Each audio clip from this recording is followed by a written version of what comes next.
কাদেরকে বলছেন?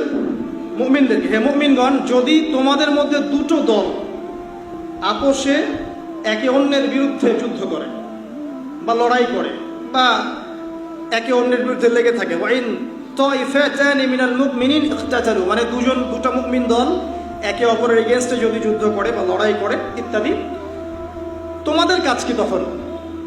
মুমিনরা তোমরা কি করবা তখন? ফাসলিহু বাইনাহুমা, তোমাদের কাজ হচ্ছে তোমরা পক্ষপাতিত্ব করো না, বরং তাদের মাঝখানে ইসলাহ করার চেষ্টা করো। কথা কি বুঝতে পারছেন?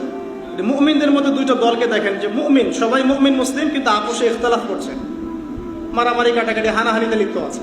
হোক দুইটা মুসলিম দেশ, অথবা হোক একটা দেশের মধ্যে দুইটা মুসলিম দল, অথবা একটা ধর্মের মধ্যে ইসলামের মধ্যে দুইটা ইসলামিক দল, অথবা দেখবেন কোনো কোনো সময় দুইজন আলেম, তারাও একে অপরের সাথে। তো আপনার আমার কাজ কি? আপনার আমার কাজ হচ্ছে ইসলাহ করে দেয়া, উভয়ের মাঝখানে মীমাংসা করে দেয়া। আমাদের কাজ ওখানে আগুনে ঘি ঢালা নয়। আমাদের কাজ কিবোর্ড নিয়ে ওখানে যুদ্ধ করা না। আমাদের কাজ মানে সমালোচনার যোগ্য না হয়েও সমালোচনা করা নয়।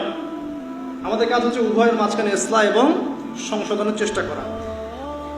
এরপর ফাইন বাগাত ইহদাহুমা আলাল উখরা, ইসলাহ হওয়ার পর, সংশোধন হওয়ার পরেও যদি একদল আরেক দলের উপর চড়াও হয়, তখন কি করবা তোমরা? ফাকাতিলুল্লাতী তাবগী হাত্তা তাফিআ ইলা আমরিল্লাহ, তখন তোমরা যেটা করবা, তোমরা জালেমের নয় মাজলুমের পক্ষ অবলম্বন করবে।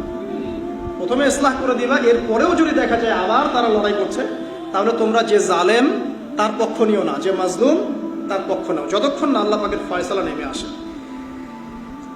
ফাইন ফাআত, এরপরে যদি আবার তারা বিরত হয়ে যায়, ফাসলিহু, তাহলে আবার ইসলাহ সংশোধন করে দাও। বাইনাহুমা বিল আদল, উভয়ের মাঝখানে ইসলাহ করে দাও আদলের সাথে। আদল মানে হচ্ছে ন্যায়, ন্যায় বিচারের সাথে উভয়ের মাঝখানে ইসলাহ করো। ওয়া আকসিতু, এবং তোমরা সুবিচার করো। ইন্নাল্লাহা ইউহিব্বুল মুকসিতিন, নিশ্চয়ই আল্লাহ রাব্বুল আলামিন সুবিচারকারীদেরকে ভালোবাসেন।